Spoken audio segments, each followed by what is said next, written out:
Morning. How are you all? How is the day? More to talk about crypto, cybersecurity. Okay. I think like from morning, I think we talked a lot about AI and talking about AI security and how Pooja and Satya is working with the government to move toward the journey of talking on AI and security in AI.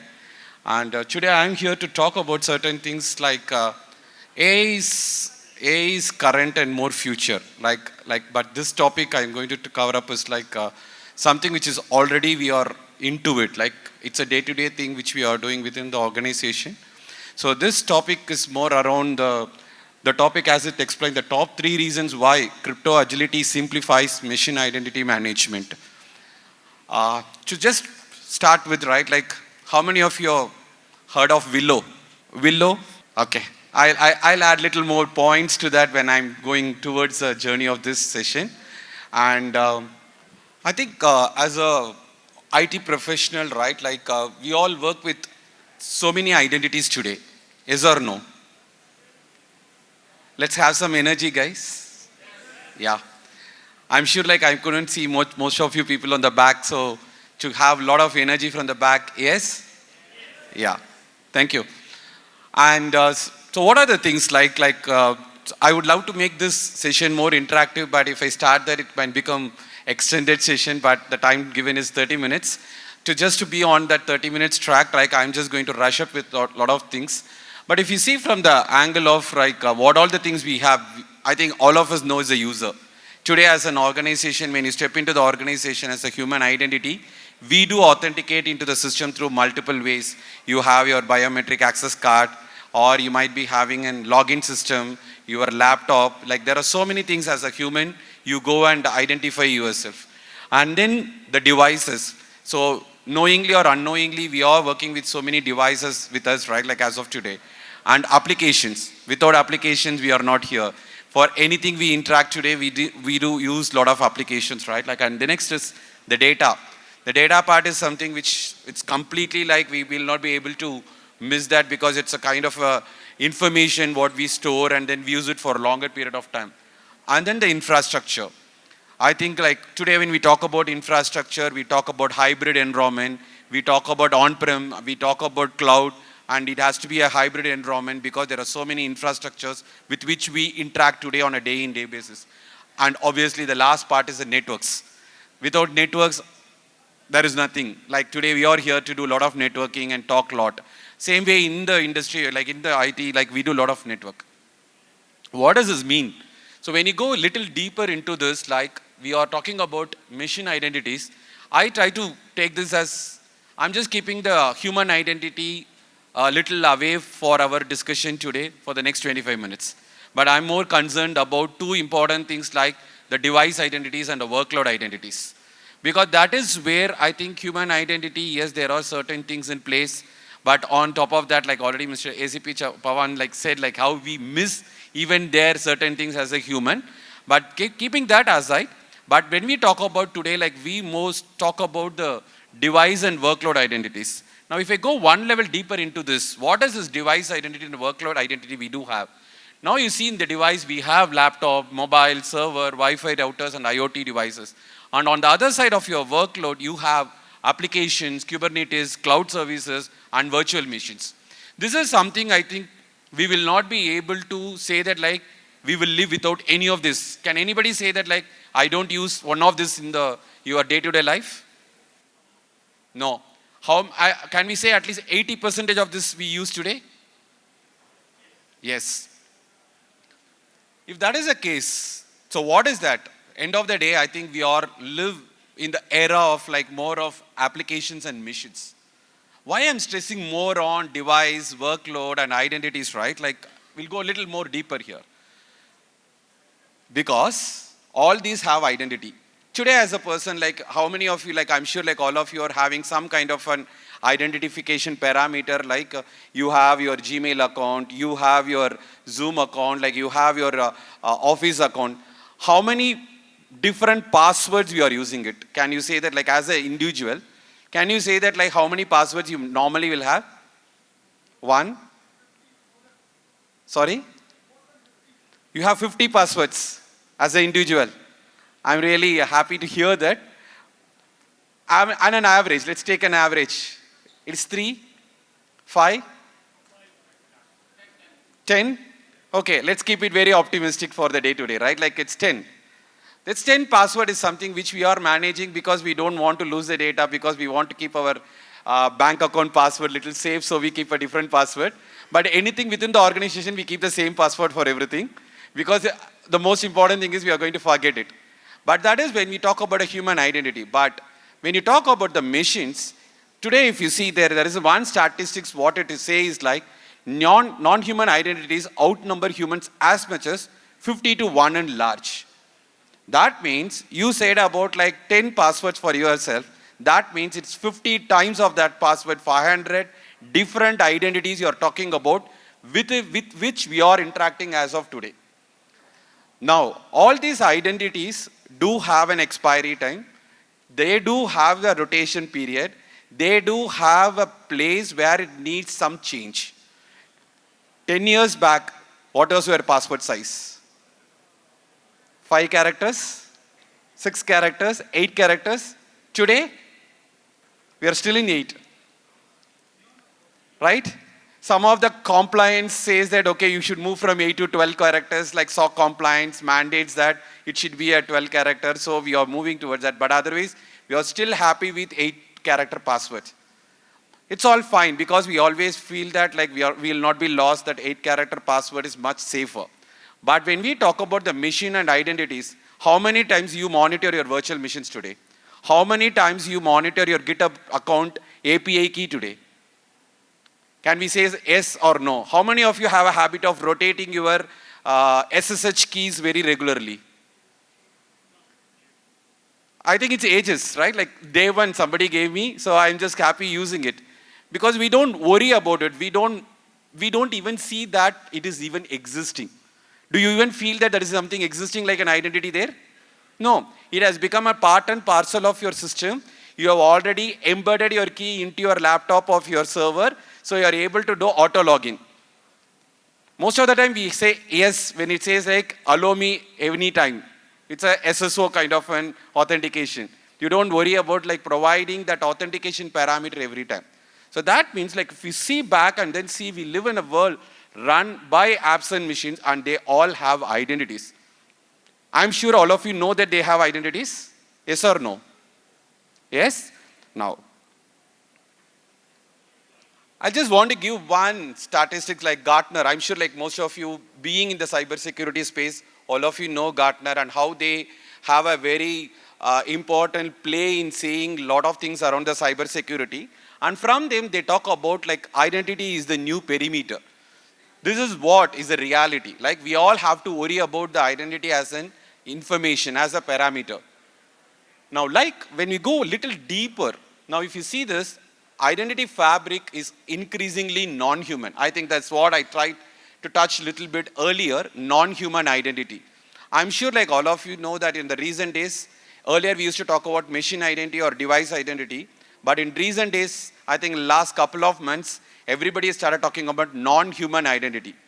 Like this is NHI. I'm sure all of you are hearing like a PKI, like NHI is becoming one more acronym that we all have to live with for a longer period of time. Now within that NHI, like what all the things we are working on, we have an SSH key, we have an API key, we have service account, we have system accounts, we have certificates, we have tokens, we have keys. There are so many identity parameters that we are dealing with day in and day out, and we all have to understand like what is the concern around that particular security aspect. On top of this, right, like identity by itself is like, as I mentioned it, like we have a lot of identities with which we are talking about. But we are also talking about a lot of disruptions that is happening in the system, the market dynamics. There are a lot of changes happening. I think all of you would have heard of Entrust incident. How many of you have heard of Entrust incident? Few. How many of you know Entrust is a certificate authority, right? Most of us know. Can you raise your hands? Right. So Entrust is a certificate authority like where they issue digital certificates for various purposes, right? Like, but there was some problem around like a way they do the validation process. There had been multiple iterative way of informing them and saying they had some issues. So there was a Google published sometime back in the month of July saying like they are going to distrust the Entrust CA certificate. So that means like as an organization, how we are prepared for this kind of a distrust event that is going to happen in a day in, day out basis. And the second thing is like, all of you would have heard of like, you know, how many of you are using SSL certificate? How many of you know about SSL certificate? Every one of us. What is the validity period of the SSL TLS certificate today?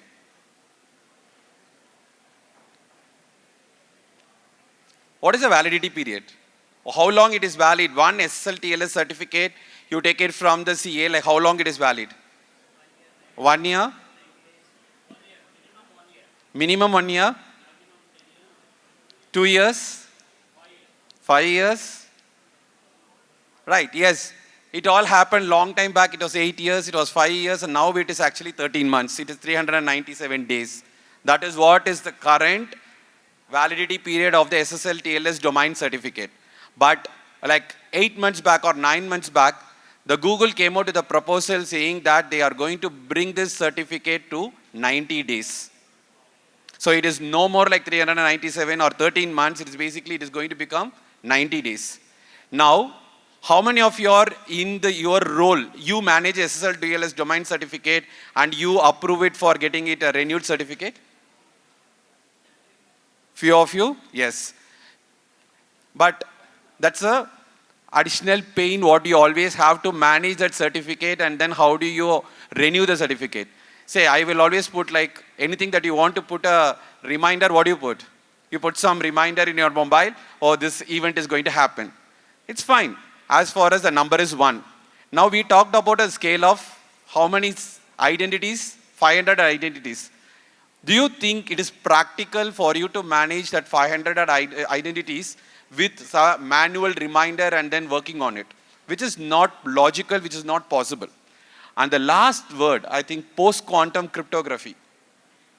This is where I want to talk about Willow. Like, again, I talked about starting with Willow. Okay, I think, who all said like, you know about Willow? Google chip. Yeah, it has been 3 days now. I think Monday they published saying like, they came out with a quantum chip, Google, that is called as a Willow. What it can do, basically the quantum chip which has been published, it came with 105 qubits, I think. And they say that like, with that chip, they are able to do an activity in 5 minutes, which otherwise typically would have taken billion years. They are saying like history of the universe. That is the time. Whatever that would have time taken in using a classical computer, that they can do it in 5 minutes using that chip. Can you just imagine that quantum? In fact, like we always talk about quantum of quantum computers. Like what is that it can do? What is the impact it can give it to the system? Now, if it can go and impact a system or any activity that it could do it in 5 minutes, just imagine the quantum or the crypto algorithms, whatever you are using today. I'm sure like all of you will be seeing RSA and ECC as a crypto algorithm which we use in our day-to-day activity. Like in one form or the other form. We use symmetric algorithms for a lot of encryption process in one form or the other form. But when the quantum computers comes in, these things are going to be completely disrupted. It is not going to be the same. So that means as a journey, we all have to be prepared towards the post-quantum cryptography. And these are few events like which I want to talk about, like some of the distress incident events that has happened, because these are all around the CA, certificate authorities, when it became distrusted for various reasons, right? Like maybe due to the validation processes. And the shorter validity proposal, I think we talked about. I think there is also a proposal from Apple recently. By 2027, they want to move toward the journey of 47 days based certificate. It is not even a 90 days. It is a 47 days. They are still bringing it down by another half of Google's proposal. So that means, can we say in 1 year, how many times you have to renew your certificate? It was 90, it is 4 times in a year. Now it becomes 8 times, right? That is a quantum by which you may have to need a platform for us to go toward the change of the certificate. And post-quantum, so this is where like to overcome the classical crypto's problem with quantum computers, recently NIST published in the month of August post-quantum algorithms.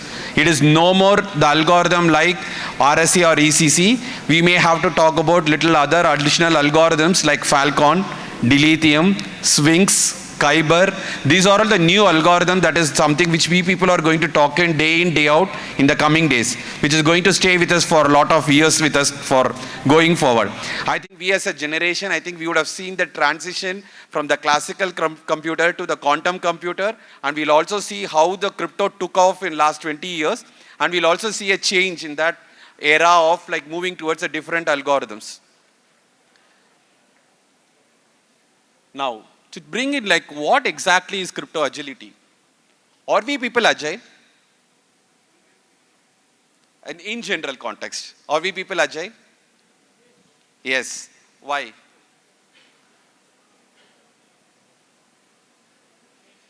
Change, right? Adapting to changes, right? Something else? Sorry? Right. See, agility is something like we definitely need a lot of changes. I think the agility can happen for various reasons, right? Like it can be for a reason like something, you just assume that we are having a single lane, we are going in the road. But now the government wants to make it as a multi-lane. Why do we do that?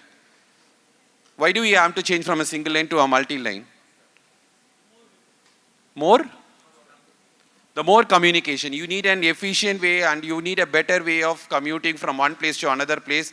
We need some change within the lane system. In today's, like in many places, we do a lot of change. You had earlier, like we used to have a lock and door, like when we have a door and lock. I'm sure like many of you know how we used to have a lock system at our house. But today we don't use anything today. We are having a computer and IoT based locks which we are using it to open up the door. So that means we are adopting and we are moving toward the change. In that context, the agility within the crypto space is also something which is inevitable. Like we will not be able to go without working toward the crypto agility. So when we talk about crypto agility, like I think like we all have to be prepared for the market dynamics which is happening. Like earlier it was 5 years for a SSL certificate. Then it came down to 397. Now it is coming to 90. It might come down to 45. It can even come to one short-lived certificate at a later point of time. Now, how as an organization, how we are as a people who is in the position of decision making, how we decide that we are prepared for that kind of agility.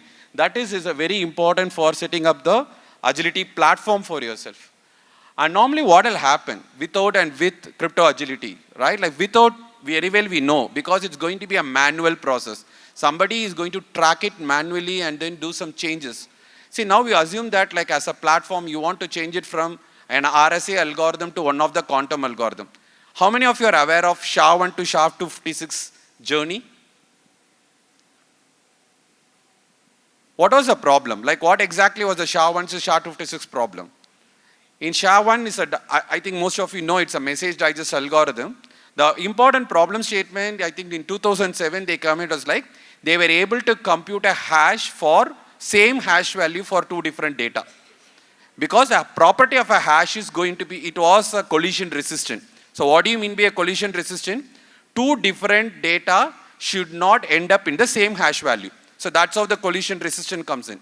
But they found in SHA-1 saying like two different data is able to get a same hash value. So they suggested saying like SHA-1 as an algorithm is no more usable. You have to move toward the SHA-256. You know how many years it took from SHA-1 to SHA-256, and even today, many legacy systems are having SHA-1 algorithm within their platform. But at least any public-facing domains, right, like they don't use SHA-256. You know how many years it took? A rough number? It took around 12 years. From SHA-1 to SHA-256, from 2007, the last certificate which was found in the net, the public side was like 2019. Yes, we were used to that kind of a timeline, like where we had a very, I will not say it was not an aggressive timeline for us. But today, with Willow kind of a quantum chip coming in, and they are able to break something very, see, just assume that if RSA can be broken in 5 minutes, all your public communication, whatever it is happening in your internet is broken without they having a key. So why your systems are secure today? We are assuming that key is only with me, so only I can decrypt it. Now somebody able to decrypt it without even having the copy of the key, with one key to break all the doors, that is a kind of a threat we will be opened up in the internet. So as a platform, as a system, how we are going to be prepared for that? So we need an agility platform where we have a seamless migration process from these kind of changes. It can be because of the validity period, or it can be because of the algorithms getting changed. It can also become the quantum of the number of identities, the devices and workloads you are working on. And typically we say that like in the journey of, for you to be prepared, right, like for crypto agility, we call it as like a 5-stage process. So we do a ad hoc process, like lack of visibility, manual and inefficient operation, security compliance and application outages. This is more of an ad hoc. We are not much prepared. But to go into this first stage is like where we bring in the visibility. I think when we heard about the first AI thing, it's like more about important thing is like how do you bring in the context, right? Like that is a very important thing. So we have to have a complete inventory of all the certificates or identities within your organization. So you have to bring in a platform of a visibility as a first step. And the second thing is on the end-to-end automation. Today, I think we can't get away without an automation. You need an automation platform. So where we will be able to set up this platform very clear for your agile platform. So if you want to move towards a different validity period or move towards a different algorithm or work with different workloads and identities, how you will be able to automate it.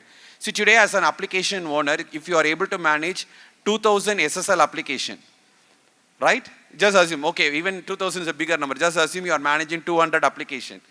Manually going and doing that certificate changing is going to be a humongous job for you. Obviously, it is not possible. So you need some platform which can take care of the end-to-end automation. And obviously, we need policies and governance. Obviously, we can't just allow anybody to go and change anything. So you need a control point.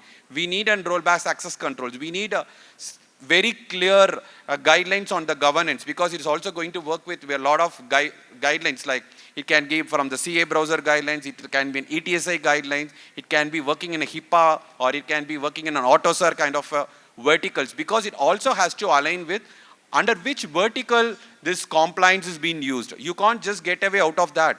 It is just not certificate. It is also have to comply with that particular industry verticals.